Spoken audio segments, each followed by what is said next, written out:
Et elle s'allonge avec son mec sur son lit. Donc on était tous les trois allongés, puis il y a son mec qui commence à poser sa main sur moi et tout.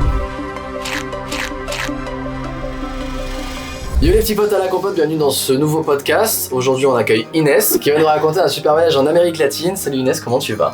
Ça va et toi? Ça va très bien. Est-ce que tu peux te présenter brièvement et nous expliquer pourquoi tu es venue aujourd'hui? Je m'appelle Inès, comme tu l'as dit, j'ai 25 ans et je suis venue tout simplement parler du Brésil parce qu'il y a 5 ans maintenant, je suis partie au Brésil dans le cadre de mes études. Voilà, ça m'a permis de découvrir ce beau pays et de voyager un petit peu à travers le pays. Le Brésil, généralement, on le voit essentiellement si on reste dans les clichés comme Rio de Janeiro, Sao Paulo. Est-ce que tu as bougé un peu dans le Brésil ou tu es vraiment resté sur la... J'ai un peu bougé, effectivement. Après, c'est vrai que j'ai fait des trucs assez touristiques. Je suis allée à Iguaçu. Iguaçu, c'est à la frontière argentine et paraguayenne, si je dis pas de bêtises. Et c'est les chutes, en fait. Des chutes, mais gigantesques, vraiment. Donc, tu peux faire côté Brésil, côté Argentine. Et c'est juste incroyable, la taille des chutes. Je suis allée à Salvador, de Bahia. Pour la petite anecdote, Salvador, c'est là où le clip de Michael Jackson... All I wanna say is that they don't really care about us. C'est ça. J'ai pas du tout. Et ben voilà, ça a été tourné à Salvador. Ensuite, je suis allée à Playa do Forte, c'est pas très loin de Salvador. Ensuite, Rio, évidemment. Des petites îles, une île autour de Rio qui s'appelle Ilha Grande. C'est incroyable, c'est mon coup de cœur du Brésil. Les grandes îles belles, ils sont pas allés chercher les prénoms bien loin. Et après, voilà, j'avais d'autres projets de voyage au Brésil. Mais il s'avère que j'ai dû rentrer prématurément. Tu nous as parlé essentiellement de la côte ouest. Ouais, c'est vrai que c'est essentiellement la côte ouest. L'intérieur du Brésil avec l'Amazonie et la jungle et compagnie, ça c'est pas... Bah j'aurais grave aimé le faire et c'est quelque chose que je ferai plus tard, c'est sûr. Ok, donc il y a un projet de retourner là-bas. Ah oui. C'est vrai? En fait... Bientôt, j'espère. Bah bientôt, j'espère. Mais en fait, je me dis toujours que là, si je dois repartir en voyage, j'ai envie de repartir au Brésil. Alors on me dit, mais Inès, il y a tellement de choses à voir. Mais j'ai un peu ce sentiment d'inachevé, tu vois. Waouh. Qu'est-ce qui s'est passé au Brésil pour que tu te dises j'ai envie d'y retourner? Parce que généralement, quand on a une destination dans laquelle on a envie de retourner, c'est déjà de une qu'on a vécu des moments extrêmement forts, des moments extrêmement agréables. Potentiellement, comme tu l'as dit, sur un projet inachevé, entre guillemets, parce que Brésil c'est grand. Je sais pas combien de fois ça fait la France, mais c'est grand, j'imagine. C'est quoi tes plans pour le futur là? Genre tu veux y retourner? Dans l'idéal, tu vois, je me disais pourquoi pas y retourner genre en février au moment du carnaval. Okay. Même si je l'ai déjà fait un petit peu en soi. Après le carnaval, t'as le Sambadrome à Rio où t'as vraiment les défilés avec les écoles de samba et tout. Ça, je l'ai pas fait, malheureusement. Du coup, j'aimerais le faire parce que ça a l'air vraiment magnifique et impressionnant. Mais t'as aussi cet aspect un peu festival, un peu fête de la musique, tu vois, où t'as ce qu'on appelle des blocs, c'est des camions avec de la musique, il y a plein de gens autour qui dansent, qui sont déguisés et qui boivent. Ouais, c'est une fête géante quoi. Combien de temps il dure déjà le carnaval? Le carnaval, dans mes souvenirs, c'est au moins 2-3 semaines et c'est vraiment les vacances scolaires au Brésil, tu vois. Ok, ça c'est fou, nous Mardi Gras c'est un jour. Et y'a personne qui le fait. C'est ça, on n'a pas trop la culture du carnaval. Quoique si, hein, dans certaines villes en France... Oui, quand les carnavals, Dunkerque et compagnie. Ouais. Est-ce que tu as une idée à peu près déjà de budget, de combien ça t'avait coûté? Après, j'imagine que si c'était dans le cadre de tes études, du coup, t'avais droit, je pense, à une bourse Erasmus ou à des aides de l'État pour pouvoir te permettre de partir et de payer ton billet. Mais c'est quoi à peu près le budget? S'il y a quelqu'un qui nous écoute ou qui nous regarde et qui veut se dire, allez, je vais au Brésil. C'est-à-dire, déjà l'avion et l'aller en mois de juillet, c'était le 9 juillet, très exactement. Ça avait dû coûter à peu près 500 €. Avec une compagnie, bon c'était pas Air France, mais c'était pas non plus low cost, avec 2 bagages en soute. Et le retour, le truc c'est que c'était dans un contexte particulier, ça avait dû coûter 600, 700. Ok. Et du coup, France. Est-ce que tu peux nous en dire un peu plus sur ce contexte particulier qui a prématurément arrêté le voyage? En fait, je suis partie le 9 juillet et je devais rester 1 an. Donc le 9 juillet 2019. Ok, jusqu'au 9 juillet 2020. Sauf que ça a peut-être déjà tilt un peu dans vos têtes. Mais en mars 2020, confinement, Covid. Mais en fait, là-bas, je disais que j'étais française. Les gens, ils étaient en mode, ils reculaient, tu vois. Parce qu'en France et en Italie, c'était un peu une situation assez catastrophique. Et au Brésil, c'est vrai que on en parlait beaucoup. C'était plus laxiste et peut-être qu'ils voyaient pas vraiment l'urgence comparée à la France qui commençait déjà à confiner, tu vois. Donc, c'est-à-dire qu'en France, ça commençait à confiner et au Brésil, c'était encore tout le monde faisait ça live. Il y en a certains qui commençaient à porter le masque et tout, mais voilà. Et en fait, c'est vrai que je voyais mes potes un peu partir les uns après les autres. Même ma mère, elle me disait ouais, ça me rassure pas que tu restes au Brésil. Elle me disait tu fais ce que tu veux, mais ça me rassure pas. Et moi j'ai dit non, mais moi je reste jusqu'à la fin. Puis c'est vrai qu'après tu te poses un peu les questions. Enfin, faut dire les choses, au Brésil, les conditions sanitaires sont peut-être pas les mêmes qu'en France, on est assez gâtés avec ça quand même. Donc il y a un moment, tu vois, je voyais la situation de plus en plus s'aggraver. J'appelais ma mère, je dis bon maman, je vais rentrer. Et ma mère qui me disait tu fais ce que tu veux, mais quand je lui dis ça, c'était soulagement total. Et bref, du coup je suis rentrée genre le 22-23 mars 2020. Ok. Donc très écourté, enfin vraiment encore 2 semaines avant, je voyais pas le truc venir quoi. Je faisais des projets de voyage, pas justement. Je pense qu'on a tous pas vu le truc venir dans tous les cas. C'est ça. Vraiment sur le moment, c'était mon petit monde s'effondrait, tu vois. Oui, parce que de juillet à mars, il y a 8 mois. J'imagine qu'en 8 mois, tu t'es quand même bien installé. T'étais en famille d'accueil, t'avais une auberge. Alors je me suis installée en coloc. J'ai regardé sur un site qui ressemblait un peu à Le Bon Coin. Ok. Un site brésilien, tu vois. Je regarde les apparts et c'est vrai qu'il y avait une autre française qui partait avec moi en Erasmus et elle m'a dit que ce serait cool qu'on habite ensemble parce qu'on est 2 meufs quand même qui vont dans un pays d'Amérique du Sud, enfin que c'était peut-être pas hyper rassurant pour nos familles respectives, etc. J'étais d'accord avec elle, après je me disais ce qui serait cool quand même c'est d'habiter avec des locaux et pas s'enfermer que toutes les deux à part les Français, quotidiennement. Et je tombe sur un truc, je vois il y a au moins 17-18 colocataires, je contacte la proprio à l'arrache. Elle me dit ok bah vous arrivez quand? Je dis bah on arrive le 9 ou 10 juillet. Elle me dit ok, on vous attendra devant la maison et tout. Je dis ok. Ensuite elle me dit si vous avez besoin, si vous avez des questions quand vous arrivez, enfin n'hésitez pas. On est arrivé à un aéroport qui est un peu éloigné de la ville de São Paulo. Donc je lui ai demandé comment on arrivait jusqu'à là-bas. Elle m'a dit prenez le taxi. Sur le moment j'étais en mode le taxi, puis en fait ça coûte pas cher. Et en fait arrivé là-bas, elle nous attendait avec un des locataires. On n'a rien signé, tu vois, c'est ça qui est ouf. C'est vraiment, on signe rien, on lui payait le loyer en espèces. Et puis quand j'ai dû partir du coup en mars, j'ai dit bon bah Monica, je m'en vais. Elle m'a dit ok. Salut. Voilà. Il n'y a pas d'état des lieux, il n'y a pas de tout ça. C'était vraiment. Mais je me dis que c'était un coup de chance parce que j'aurais pu tomber sur quelqu'un de malveillant. Ouais, sur un scam ou quelque chose dans le genre. Et en fait, ça s'est fait tout seul. Après, c'était pas très loin de l'université. Le loyer était à genre en euros, ça devait faire 250 € par mois. On était tellement nombreux que je crois qu'il y a 1 ou 2 colocs que j'ai jamais vus en 8 mois. En fait, t'as des gens là-bas qui viennent juste dormir le soir et ils partent travailler le matin. Ouais, ils font pas de bouffe, ils font pas... Après, les parties communes, tu vois, t'avais pas trop de salon, t'avais juste la cuisine, la laverie. Mais il y avait des colocs avec qui on partageait quand même des bons moments et tout, donc... Puis c'était très diversifié, quoi. T'avais Miguel, 55 ans, c'était un peu notre tonton, quoi, tu vois. C'était un peu le daron de tous, quoi. Miguel, t'avais Caro, 30 ans. En vrai, c'était une petite famille, c'était trop cool. Bah, une coloc à 17. Il doit s'en passer des choses dans une coloc à 17. Au Brésil, comment ça se passe? Il y avait quelqu'un qui faisait le ménage ou quelque chose? Ou c'est vraiment vous qui... En fait, vous étiez à l'hôtel, quoi. Il y avait Fatima, femme de ménage, qui passait tous les jours dans les parties communes. Et moi, par exemple, elle passait dans ma chambre tous les lundis. Donc je laissais ma porte ouverte, elle passait dans ma chambre. En plus, j'avais ma salle de bain dans ma chambre, tu vois. Okay. Et ouais, elle faisait le petit ménage toutes les semaines. Franchement, le bon plan de ouf. Voilà, si jamais vous cherchez un appart à l'étranger, allez-y à l'arrache. Il y a une chance sur deux que ça se passe bien. Après, tu vois, j'avais rencontré des Françaises qui avaient eu un appartement où c'était plus intime, c'était 3 ou 4 colocs et ils se connaissaient. Et par contre, le propriétaire, il venait chez eux, normal, genre il ouvrait la porte et tout. Et ça veut dire que moi, il y a un soir, en fait, pour la petite anecdote, on était au bar juste à côté de chez elle. Et je me suis pris une grosse cuite, tu vois. Du coup, elles m'ont dit Inès, viens chez nous et tout, parce que tu vas pas rentrer chez toi. Enfin, en plus, Sao Paulo, c'est tellement grand que pour rentrer chez moi, laisse tomber, il fallait traverser toute la ville. Et donc, je vais chez elle et tout, sauf qu'elle, le lendemain à 6h, elle partait à la plage. Donc, elles m'ont dit, bah, on te laisse les clés, et puis tu nous les rendras plus tard. Donc ok, bref, j'étais pas bien du tout, mais je dors chez elle.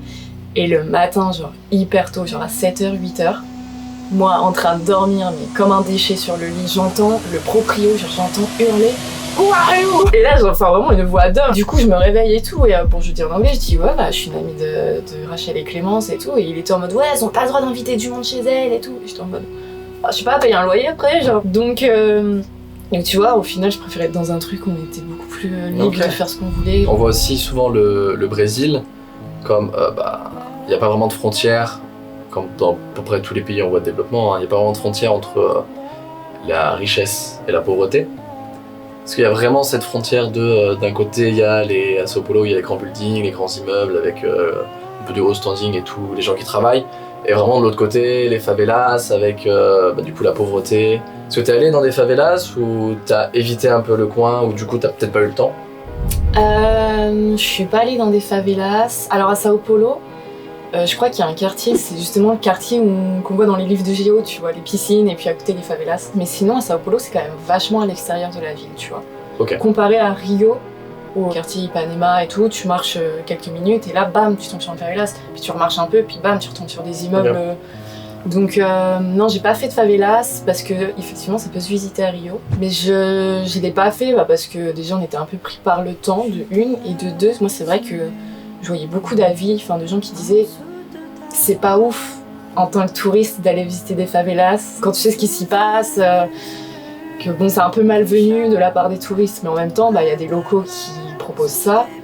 Peut-être que ça peut faire vivre un petit peu l'économie de la favela, je sais pas trop comment ça fonctionne en vrai, je t'avoue, mais voilà, t'as deux camps, t'as vraiment ceux qui disent ça se fait pas et ceux qui disent il faut y aller, il faut voir comment ça se passe, et puis il y a des gens hyper accueillants qui te proposent des forfaits visites de favelas, tu peux faire un petit apéro avec des locaux, etc. Mais je l'ai pas fait, c'est vrai que en fait mes parents ils sont venus me voir au Brésil et c'est avec eux que j'ai fait pas mal de villes au Brésil. Et mes parents, c'est vrai que ça les tentait. Tes parents ils t'ont rejoint et tout, t'étais contente à ce moment-là qu'ils te rejoignent ou t'étais vraiment un peu en mode bah non, ça me fait un peu, ça m'embête un peu que vous veniez, pourquoi vous venez? Non, déjà, faut savoir qu'avec mes parents, je suis hyper fusionnelle, dans le sens où j'ai toujours été très proche de mes parents. Et déjà, quand je suis partie, le départ à l'aéroport, les au revoir avec mes parents. Ah ouais, c'était compliqué. C'était super dur et j'ai rarement vu mon père pleurait comme ça. Ok, waouh. Ah mais vraiment c'était hyper émouvant. Donc du coup quand je les ai retrouvés 6 mois après, c'était une sensation incroyable. Franchement quand je les ai vus arriver à l'aéroport, que je les ai serrés dans mes bras. Après ils sont venus avec toi à la coloc ou à ce compte-là vous avez peut-être pris un Airbnb? Non, et de là j'ai organisé tout le voyage. On a pris un Airbnb à Sao Paulo et ensuite de là on est allé au sud d'Iguassou, ensuite on est allé à Salvador. En voiture, en train? On a fait avion, parce que c'est vrai que c'est tellement vaste aussi, que c'est un gain de temps, même si évidemment faut limiter ses déplacements en avion, mais Sao Paulo, Iguassou en avion, Iguassou, Salvador en avion, et Salvador, Rio en avion, et Rio, Sao Paulo en bus. Ok. J'aurais dit, bon, on va prendre le bus quand même. Ça va le bus? Le bus, ouais, c'était 8-9 heures, okay. À peu près. Et du coup, tu parlais des au revoir, comment... T'as eu du mal à dire au revoir quand t'es partie du Brésil? Aux personnes que t'avais rencontrées? Ouais. Mes colocs, ouais, franchement, j'ai des colocs avec qui j'avais créé des liens de ouf. Après, hors coloc, j'ai rencontré du monde, mais pas au point que ça me fasse vraiment quelque chose. Mais créer vraiment avoir des bonnes amitiés bien solides au Brésil, je trouve que ça a été assez compliqué. Ok, pourquoi? Quelle est la raison? Encore aujourd'hui, j'ai du mal à vraiment savoir pourquoi, parce que en temps normal, je suis quelqu'un qui n'a pas trop de galère à se faire. Ouais, c'est ça, je me suis dit, c'est chelou ça quand même. En vrai, je sais pas, je suis sociable, j'arrive à me faire des amis facilement et tout. Ça fait brésilien, non? Ouais, après, c'est peut-être dans leur culture, dans leur manière d'être, tu vois, ils sont en mode, ouais, c'est cool, on est potes, mais après, est-ce qu'ils vont te proposer des trucs derrière? Pas forcément. Ouais. Quand tu leur proposes, ils ont pas trop le time, ils ont déjà leur groupe déjà bien soudé, tu vois, et c'est difficile d'intégrer un groupe, je trouve. Donc, ouais, c'était compliqué de se faire des potes. Mais sinon, après, la coloc, on avait une coloc qui s'appelait Caro, qui s'appelle toujours d'ailleurs. Caro, on était super proches d'elle, c'est ça. C'était une folle dingue, c'était une malade. T'as une petite anecdote par rapport à Caro? En vrai, c'est surtout que, tu sais, quand on était dans des lieux publics, c'était le genre de personne vraiment à te foutre la honte, à crier, à faire des trucs, tu sais, des trucs où t'as pas le droit, genre à voler limite un peu devant toi, genre c'est des trucs comme ça. Mais... Elle était brésilienne du coup? Ouais, mais mais à côté de ça, elle avait un cœur comme ça, tu vois. Après, il y a une autre anecdote, mais elle est un peu cringe. Vas-y, on peut y aller, hein. Écoute, je mettrai une petite musique un peu cringe dessus. Non, c'est pas cringe, c'est plutôt hyper malaisant. C'est-à-dire qu'à un moment, elle fréquentait un gars. Ok, on parle de Caro là. Ouais, toujours Caro. Elle fréquentait un gars et tout, et puis elle nous dit, donc Emeline, l'autre française qui était avec moi, elle nous dit ouais, venez dans ma chambre et tout. Et puis elle, je sais pas, à un moment, je m'allonge sur son lit, et elle s'allonge avec son mec sur son lit. Donc on était tous les trois allongés, puis Emeline elle était assise à côté, on parle. Puis il y a son mec qui commence à poser sa main sur moi et tout. Du coup, je me retourne comme ça, puis je vois Caro qui rigole. en mode t'inquiète, c'est normal, c'est voulu. Et j'étais en mode non, par contre, non. Bon, puis bon, la notion de consentement, elle était pas trop là, mais bon. Voilà, c'était des trucs un peu comme ça avec Carlos. Des fois, c'était limite des petits sous-entendus en mode pourrait se passer un truc, quoi. Ok. Non, je vois pas les choses comme ça.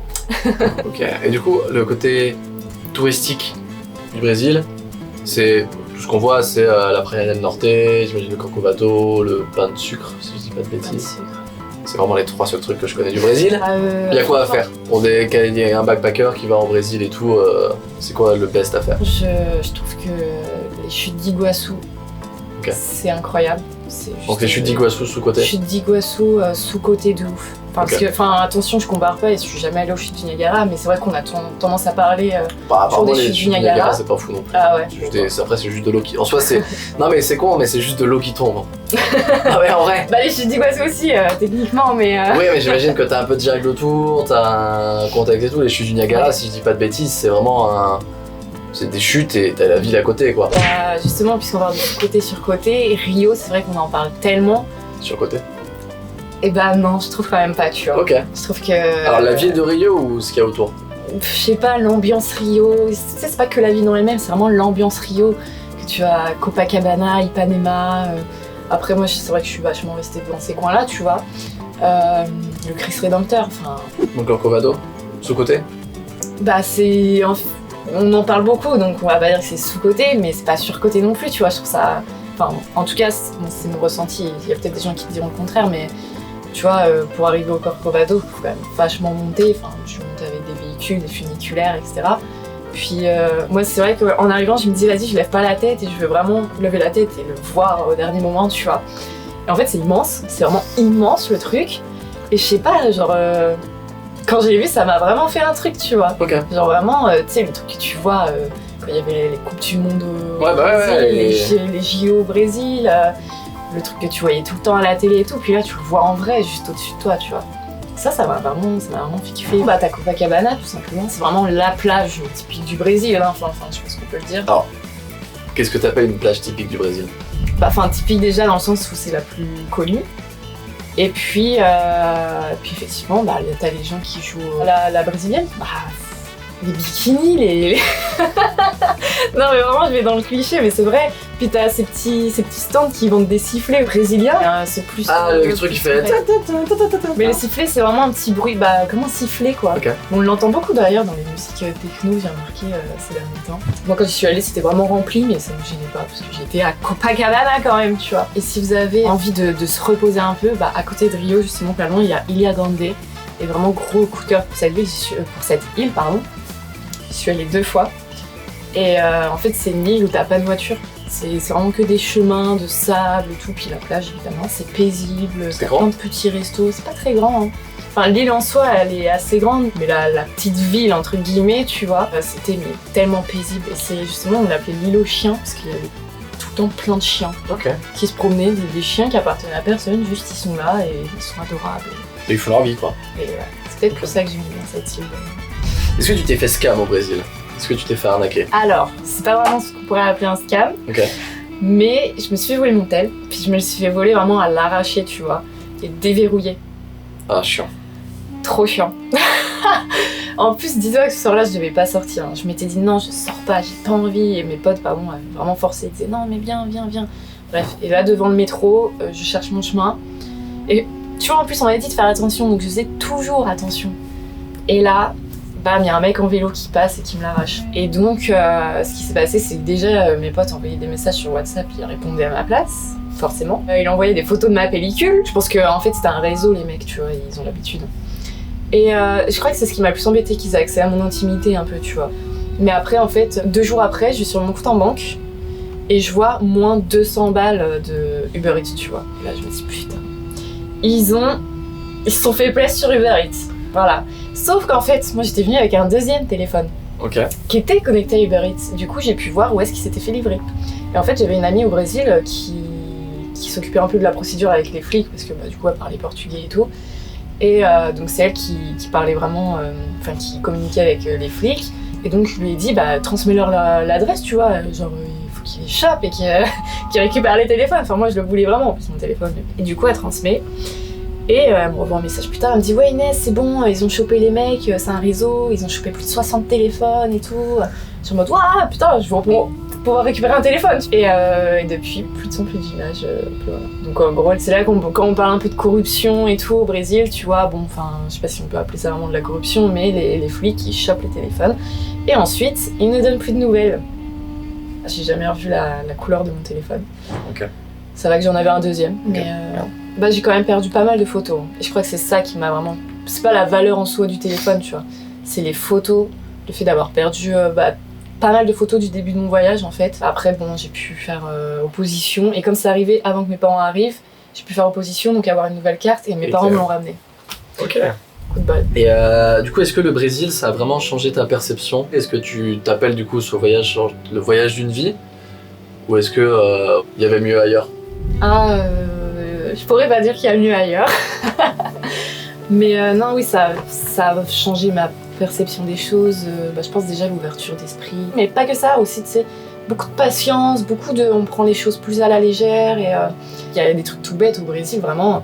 Enfin, en France, on a quand même ce truc du tout le monde est pressé, on n'est pas trop patient, on a un peu, pas l'embrouille facile, tu vois, mais quand t'attends un peu trop longtemps quelque part, bam, tu vas faire des réflexions. Et au Brésil, en fait, ils sont tellement chill avec ça. Quand je suis rentrée en France, j'allais prendre un Subway, et les gens devant moi, ils râlaient, c'est long et tout. Et moi j'étais en mode oh là là, qu'est-ce qu'ils sont chiants les Français à râler. Quand tu parles à un voyageur ou à un backpacker ou quelqu'un qui a l'habitude de voyager, on est tous pareils. Je me souviens, ça me l'avait fait dans un avion. C'est l'anecdote très peu intéressante de Max. J'avais passé une semaine avec des locaux, je crois que c'était à Stockholm. Et je reviens et du coup dans l'avion pour le retour en France, il y a toujours des Français. Et oh là là, qu'est-ce qu'ils étaient chiants, ils comprenaient rien de la première classe, l'économique, le machin. Ouais mais non, mais moi j'ai un billet première alors qu'il avait un billet économique. Puis après il est là, non c'est ma place, ah ben non je suis là, enfin désolé je suis allé d'à côté. Merci Max pour cette anecdote. Mais ça change tellement ta perception des choses, je trouve.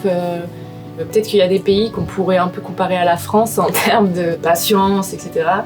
Mais au Brésil, non, en tout cas, c'était tellement chill que c'est vrai que sur le moment, franchement, j'étais en mode détente, full détente. C'est toujours le cas ou... En vrai, le naturel, il revient un peu au galop quand même, tu vois. Les habitudes françaises. Je pense que j'ai un peu repris mes habitudes françaises. J'ai besoin de repartir là pour me redétendre un peu. Okay. Du coup, juste pour finir, c'est quoi les petits conseils que tu donnerais pour les personnes qui veulent potentiellement aller au Brésil ou en Amérique latine en général? Enfin, le Brésil, il y a quand même pas mal, il y a de l'histoire intéressante, tu vois.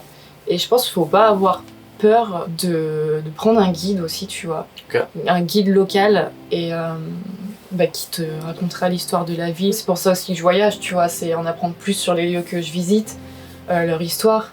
Et il y a des guides qui sont tellement passionnés, qui ont tellement de choses à partager. Soit un guide ou soit rencontrer des gens locaux qui sauront te raconter plein d'histoires. Te guider, te donner tes meilleures adresses et tout. Ce qu'on avait fait à Salvador, tu vois, on avait pris un guide local et c'était incroyable. Tellement sympa, tellement passionné. Franchement, faut pas avoir peur de ça. Je sais que des fois on pourrait se dire ouais, mais niveau thunes et tout. Je me rappelle plus vraiment du budget, mais c'est pas trop patin un canard. Et ensuite, des autres petits tips.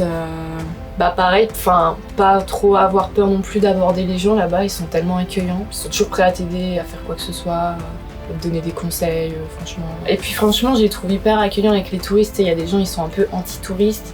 Et eux, franchement, ça leur fait tellement plaisir de partager. Quand je m'étais fait voler mon téléphone, dans la panique comme ça, j'ai abordé un groupe de personnes. J'ai dit ouais, aidez-moi, je dois retrouver mes potes, je sais pas où aller et tout. Puis franchement, c'est des cœurs. En tant que Français, si tu viens avec un bon bagage, en termes d'argent, je veux dire, t'es bien, tu peux en faire des choses. Merci de nous avoir écoutés, de nous avoir regardés. Merci Inès d'avoir accepté l'invitation pour venir ici raconter ton expérience. Si vous avez vous aussi envie de raconter votre expérience, je vous mets tous les liens dans la description avec le petit questionnaire, le concept de la vidéo. Et si vous êtes sur Lyon, vous avez juste à booker directement votre date. Il y a des gros projets qui arrivent avant la fin de l'année. Inès, est-ce que tu as un dernier mot à dire? Écoute, déjà je te remercie et puis n'hésitez pas vraiment à foncer au Brésil. Il y a tellement de choses à voir et au-delà de Rio, il y a tellement de choses à voir, tellement de paysages. Je veux dire moi-même, il y a des trucs que j'ai pas encore fait. Et c'est vrai que c'est pas une destination, j'ai l'impression que les gens ont tendance à aller au premier abord, tu vois. Mais foncez, vous le regretterez pas. On vous le dit souvent, hein, allez-y, faut franchir le pas. C'est ça. Faut prendre le billet d'avion. Faut prendre le billet d'avion. C'est la première étape. C'est la première étape, puis après on y va. On se retrouve la semaine prochaine pour un nouveau podcast. Au revoir. Au revoir.